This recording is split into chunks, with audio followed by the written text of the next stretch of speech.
Alright, so basically we're coming back to you on the F-22 profile plane repair, and what we had to do at the end is we've abandoned our efforts at repairing this ESC, and we're going to keep it as is. It'll work just as a BEC, a battery elimination circuit, in addition to not working as an ESC. Now, if I ever figure out where to order these components, I could conceivably just lay it down and solder it to that blob, and it would probably work fine.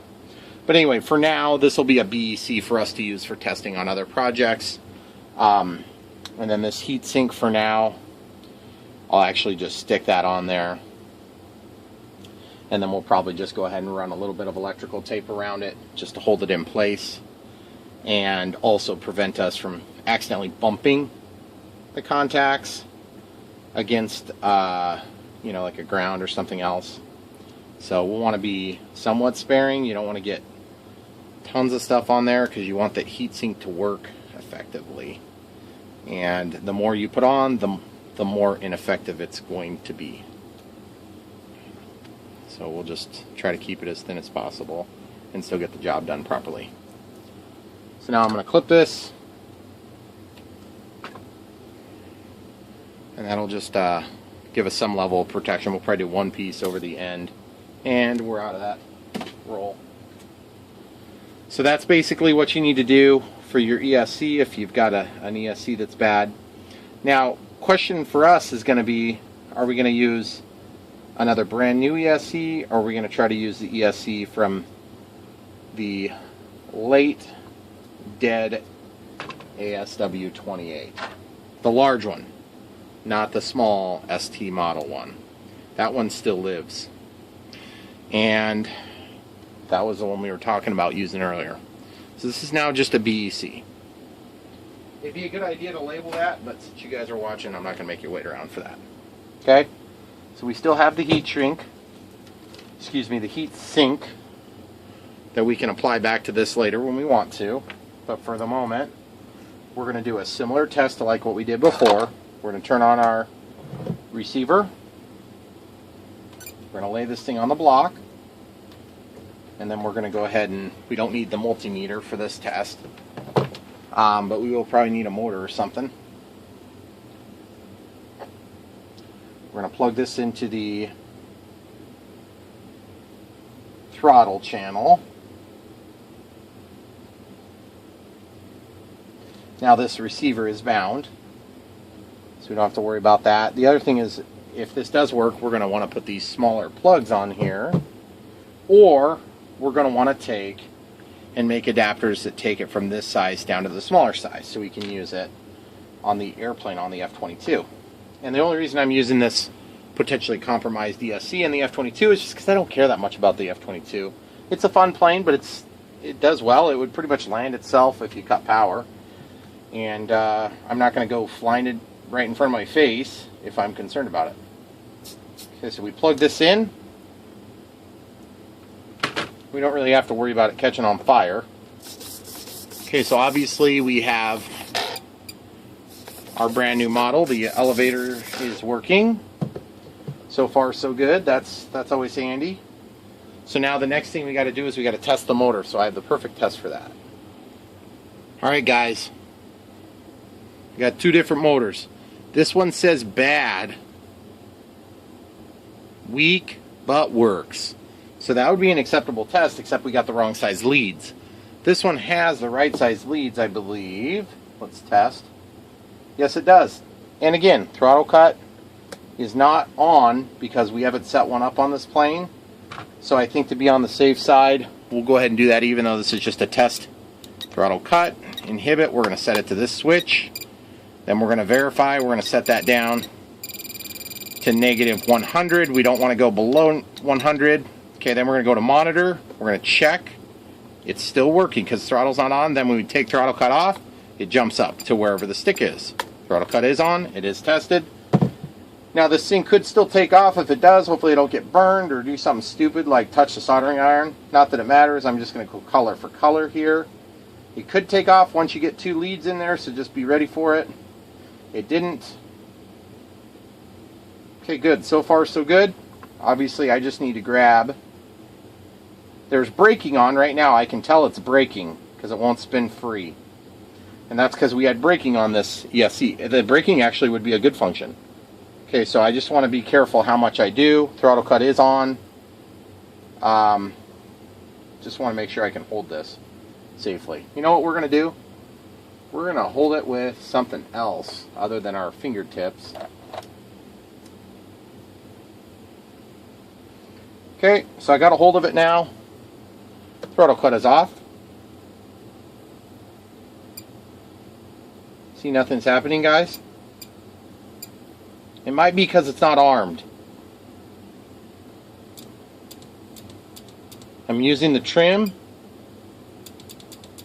to move the throttle trim down quite a bit. All the way up.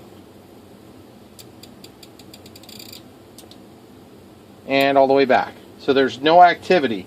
So that means somewhere on this ESC, the ESC part is bad, or this motor is bad. And I'm pretty sure this motor is not completely bad. It may not be perfect, but it's not completely dead. The interesting part is that the braking is definitely working. I can tell because it's really resisting as I try to move it. So that means this circuit is working. I just don't know why it's not actually running the motor. So what I'm going to do is just take a quick look and make sure we're plugged into the throttle port. We are definitely plugged into the throttle port. We definitely have braking on. I'm going to verify that by unplugging two of these leads. And it's a lot freer now. Very strange. So what we're going to do is we're going to plug it back in, and then we're going to throttle cut is on again. Okay, and you can definitely feel there's resistance. We're going to reset this from scratch. So we're going to go unplug battery, plug back in battery, throttle cut is on, throttle cut's off, holding the motor tight, no output, no initiation. Okay, throttle cut's on. So this ESC is bad, except opposite of our last ESC. So that's kind of a bummer that happened. So that means we basically have a good BEC on this one, but not a good ESC. And I'm not sure why. So what we're going to do is we're just going to look at it real quick. I'm just looking for pins that might be lifted or burned out components, and sometimes you can't see these things, but sometimes you can. The capacitor's not puffed. You would see on the end it would be poofed up or just blown up altogether. It's possible we're just not getting signal to it, but it does look like we're touching. The signal lead is definitely attached there, and it looks like our signal lead is definitely okay on the connector. So the only thing I could think is maybe our components are damaged here. We have a little bit of a crush point. So I'm not sure what to do on that other than just go with a different ESC. Not the end of the world. That's why we test these things. So that can be in my dead ESC pile. Look at this. I have another dead ESC. This one comes from Horizon Hobby. It looks like a 40 amp BC programmable brushless, and this one has a little different configuration. I bet this one has a good BEC on it as well, but I don't know that for a fact. So in this case we're going to have to go ahead and bite the bullet and replace and go with a new ESC. So I'm just going to grab into my bag of goodies here. Grab a new BEC. Got a bunch of bags of goodies around.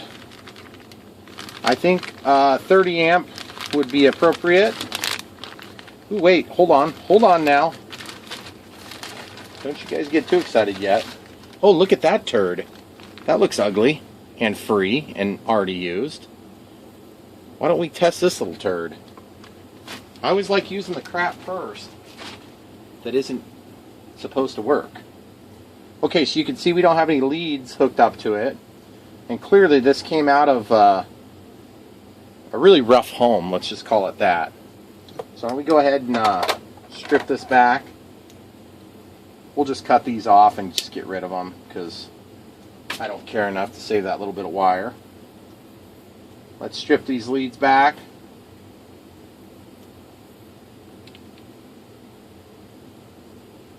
Okay, I got 3 leads there. You can shut that off.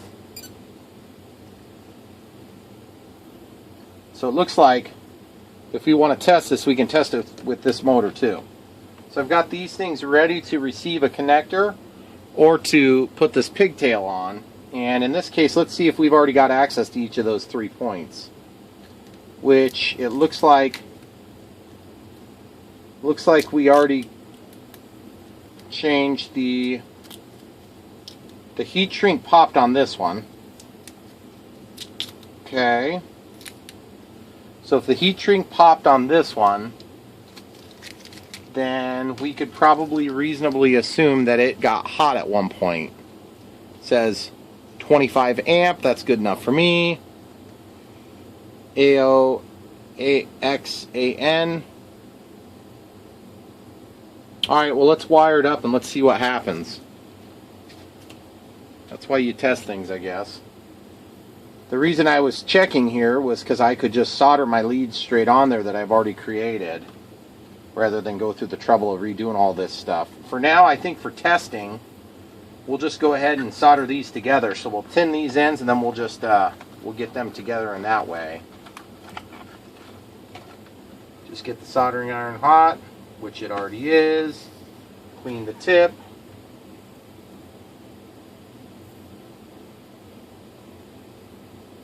Wick some solder in there. It doesn't have to be pretty. It's probably not going to work. That's why it's in my bag of broken goodies.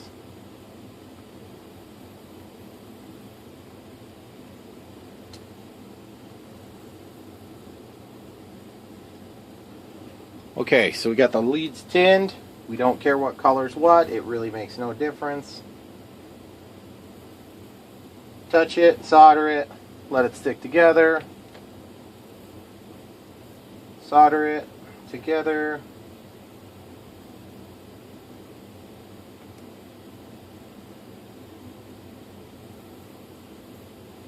Let it cool. Oh, there's another one somewhere around here. I gotta find it real quick. Here it is.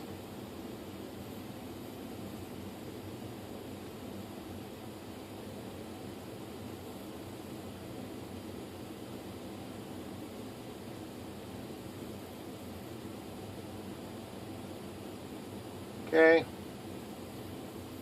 Now if you guys were trying to do this as a permanent fixture, then what you'd want to do is you'd probably take those wires before you tinned either end and you would squish them together and then tin straight in, and it would make a very good contact point.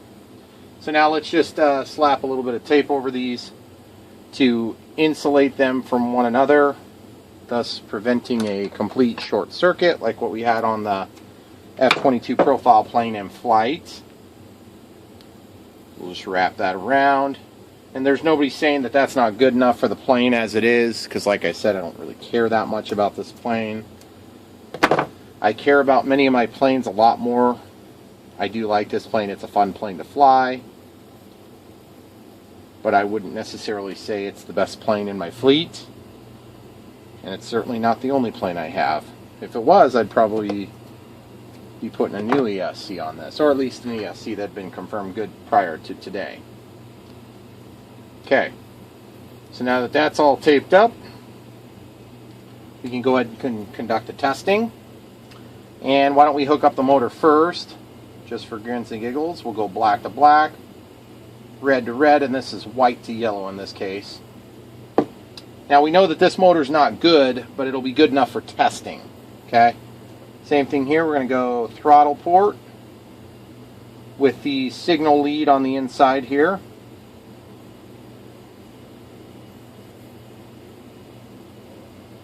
Okay, this thing will go in, I believe. Sometimes the Spectrum receivers don't like to take off-brand or vice versa Futaba plugs. Okay, so now that that's plugged in, we'll go ahead and get our radio turned on. Throttle cut is engaged to protect our fingers from the non-prop. Plugging in the battery. I hear it chirp. There it goes. Throttle cuts off. Throttle to the high position. Throttle to the low position. You hear it beeping, guys? I don't know why it's beeping. I don't know if that means the ESC is bad or if that means that there's some strange condition that will have to be sorted out.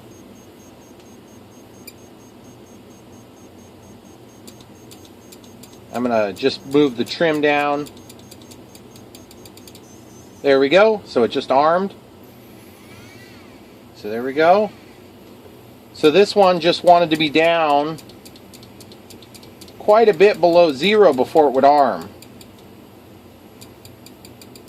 which is weird. I went to minus 67 before the thing would arm. Very strange, very strange. You guys see that? Minus 68 on there. But it definitely works. Okay, now watch this. When I give the throttle cut, it won't let me move the stick, but it should have been turning on because it should go to minus 100. Oh, it'll go to minus 100 on the trim is also in there. Okay, so we're going to shut this off. And what we're going to do is we're going to program the range of this ESC right now. So throttle cut's on. I'm going to set my trim back to 0. Okay, there's 0. Go to the monitor mode. You can see the travel's at 0. Now we're putting it all the way to the top. And you normally don't do that, but this is because we're reprogramming this. Listening. Okay, all the way down. Now it's started. So now, throttle cut is off. Up. Down. There we go, it's beeping, beeping. Throttle cut's on. Throttle cut's off.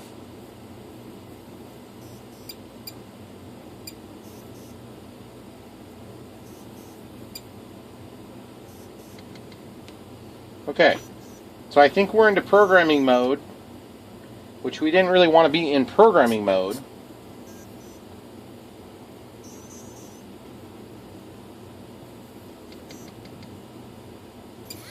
There we go, guys.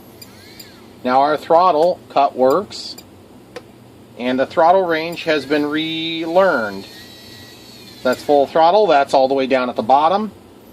All the way at the top, all the way at the bottom, and we have an operational speed control. Throttle cuts on and tested. Very good. So now we can retape this ESC. We have appropriate leads on there, so now we can go ahead and get it back in the F-22. And believe it or not, we're just getting ready to test the motor of the actual F-22 now. All that work just to get to this. Well, or you could just put a brand new ESC, but who would do that? Not me. Okay, guys, going through that programming setup really made me think, why don't I try doing that with my last one, the one that was from the Volantics? And I did, and there you go. She's running the BL8, whatever this is. Yeah, BL15. She's running it just fine, guys. So what that tells me is that this ESC is actually okay, and the programming, we were just out of range enough. So throttle cuts on and tested. So now I can go ahead and disengage power. I would really prefer to use this speed controller. It's a better speed controller. It's certainly a little bit bigger. And without seeing the specs, which would be here. Yeah, this is an EP30. But it also has braking turned on, whereas this one doesn't. And this one's small. So, ironically enough, I think this might have originally made it up with the motor that's in that plane. So now, what I want to do is, obviously this one's not going to work for us because it's got those burned up components. But maybe someday I'll do the same thing with that one. All sorts of learning going on here, guys. So what I'm going to do is I'm actually going to keep these leads that go with this motor, so it's kind of handy to have those. I'm going to desolder these leads here. While the soldering iron is still warm, I'm just going to get it plugged back in. And then we'll go ahead and solder our extensions that we have put from here onto here, and then we'll use this in the plane. So I'll come right back to you when we get that done. I won't bore you with the process of resoldering these leads here. It's not really that critical. Alright guys, so we're back. We've got the Volantix label taped on the bottom of this. We ran black tape around it once we were done with this all. And there's one thing I was going to do on here that I didn't do yet because I wanted to show you what I was going to do. And that is, do you remember how we failed? Our blue wire melted and went over to our brown wire previously. So what I'm going to do is I'm going to put some material in between these so that even if they would get hot, they won't be able to run into each other. So I'm going to get some material and do that right now. I'll show you how I'm going to do it. It's got these two black rubber pieces, actually one piece that I cut in half. And obviously you want something that's not conductive that you can stick between these two. And what I'm going to do is I'm just going to take off a piece of tape long enough to make it around a couple of times. I'm going to just stick that underneath the ESC. I'm just going to stick those in between to create a spot where those can't bump each other, even if they were to dislodge from one another under heat and under heavy stress of being used. And so that's going to just prevent those wires from coming into contact with one another. And so my hope is that that will work. I was going to use hot glue, but then I thought to myself, well, if it's hot, it's just going to melt and slide over. That should prevent them, or it'll catch on fire in a tremendous fireball, and it's going to be awesome to watch. So either way, it'll be fun. But let's hope it just keeps running. Okay, so radio's on, throttle cut's on, crappy repaired battery here. We have the throttle plugged into the throttle channel of the receiver. We're just going to slip this in if it'll fit. And yes, it does. I just was trying to put it in the wrong way. Okay, so the crappy battery does fit. And we're going to throw a voltage alarm on here, which would be a typical test unit we would use. Okay, so 3 cells. We're at 11.5, so we're halfway through the charge. 3.8, 3.8, 3.89. Good enough. I don't care. They're not equal. They're going to discharge at a different rate. Okay, so plugging it in. Let the stabilizer activate. It takes a second. Once it does that, it's active. Stabilizer's working. Elevator, rudder, rudders. Okay, so everything so far is working and has been tested with the exception of the actual throttle and the lights. The lights won't be tested until we go ahead and reinsert them onto this wire. So my hand's in a safe spot. Throttle cuts off. And we're going the wrong way, but we're going. Okay, throttle cuts on. What we need to do is switch 2 of these leads. Does not matter which ones, so we'll just pick the first 2 and do it. Well, no. We'll go ahead and pick the opposite 2, just for the simple fact that that'll make the ESC lay flat. Okay, so we got those 2 hooked up. We got those 2 hooked up. Here in a minute, we'll get that glued back in. Okay, so now throttle cut is off. Pushing.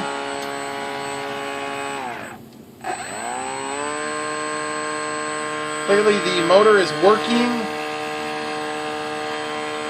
We're just looking at our voltage on our output from the battery.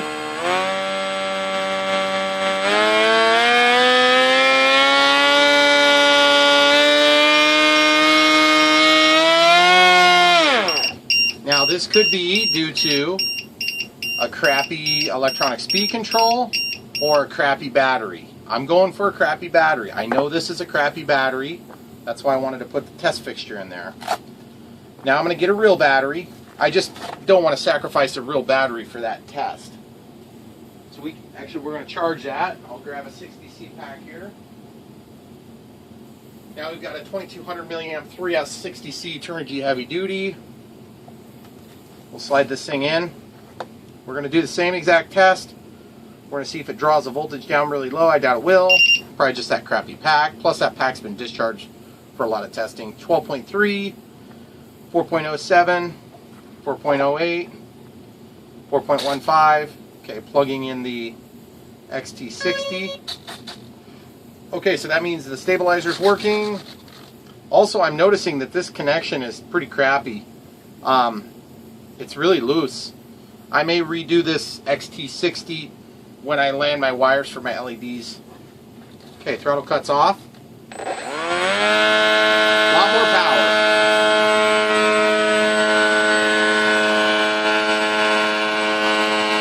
I'm just going to point that so you guys can see.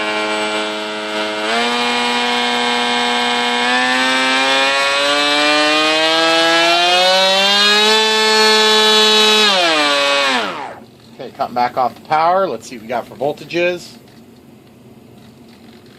Everything's sounding better. It's feeling better. Everything's still working. Controls wise, we're at 3.99 volts, 4.09, and 4.01, 4.03, 4.11. So we have a little bit of an imbalance in this 3S pack. No big deal. Obviously, flying this under load for a longer period of time might show us that we do in fact have problems, but right now it's not getting overly hot. It's just a little bit warm to the touch. The motor is not hot or warm to the touch. It's cool actually. So what we're going to go ahead and do is we'll pause it, we'll get the LEDs soldered back on, and then we'll give you a final test view. Alright guys, a minute ago I was saying I was going to replace this XT60 end. And instead I decided to just take a flat-bladed screwdriver such as this, and you see how there's an X shape on here. You just kind of slide it in there and you just separate those pins. There's actually 4 pins individually, okay, and that opens up the connector, the pins, to actually make better contact in the socket. See how much better that feels? Ooh! Okay, so that's one thing you can do. And you can do the opposite if you're having problems with your XT60s going in rough. Is you can take a pair of, really small needle nose, and you can actually pinch those tight, and that will actually make it a little easier to plug in. I didn't know if you guys ever knew that, but if you haven't run into it now, you can copy me on that. All right, guys. So what we're going to do is we're going to get these wires for the LEDs hooked back up. So first things first, I probably just pull this LiPo out, so it's not near the soldering iron. If I would have an accident, I don't want to catch the house on fire. And just making sure I don't have my leads tangled inside the plane. I just have tape over these connectors. So I've got those kind of wrapped together. And what I'd like to do is I would like to release this and then slide it into the goop and then just let it. And when I say goop, I use the terminology loosely. I'm referring to the connector here. So I'm cleaning the tip, getting some solder in there, using tip cleaner, whatever it takes. And what we're going to do is we're going to try to heat up that solder joint. I got to untangle my friends over here.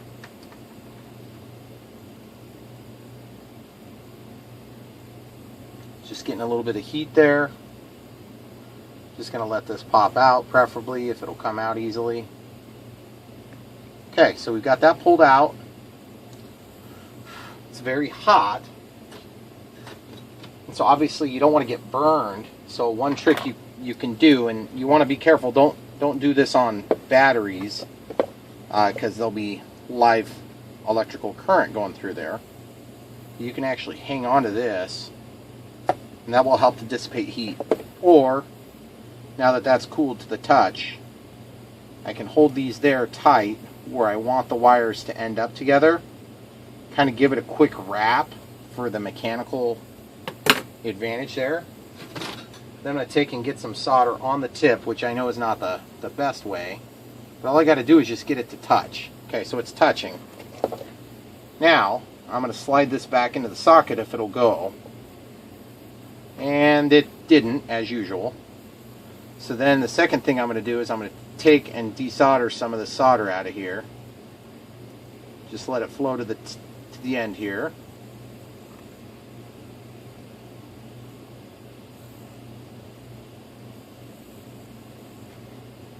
So at this point you could opt to put some heat shrink on there too, which I'm going to do. I'll go get some of that right now. Okay guys, so I've got the solder on there ready to rock. And if I run out of memory at this point, you guys have seen this a million times, so I'll have a flight video posted here in the next day or two. I always like to give you guys proof that these projects I do actually do work before you go and copy them. Or fail miserably. That's a horrible solder joint right there. So what I'm going to do is get a little bit of fresh solder into the joint. That's going to help with the flow better. I took off my safety glasses for some reason. I'm going to put those back on.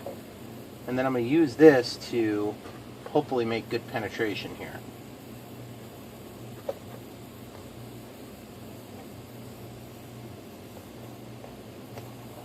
Yeah, baby. And that is good penetration now.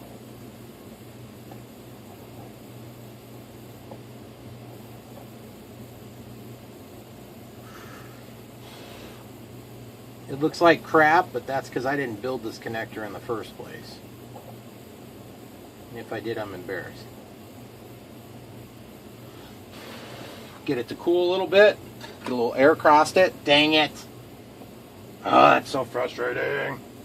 Trick number 75.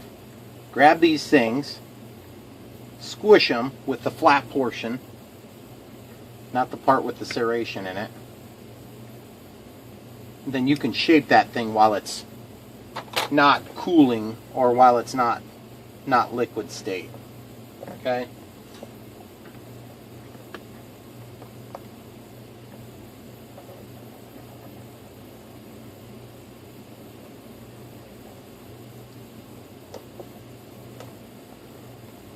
So dang hot, guys. Hard to explain in a video. Alright, I'm going to pause it and I'll show you the finished goods here. Alright guys, got everything hooked back up. As you can see, the lights are working, stabilizer's working, motor's working. And there you have it, guys. Nice and neat connection points. Protected well with the heat shrink. And then also we got a nice tight connection point between the battery. Everything is re-secured exactly as it had been, except a little bit better and cleaner. And so we're ready to test fly this thing. Thanks for hanging in there. Don't forget to like and subscribe. I'll have a flight video up for you hopefully tomorrow.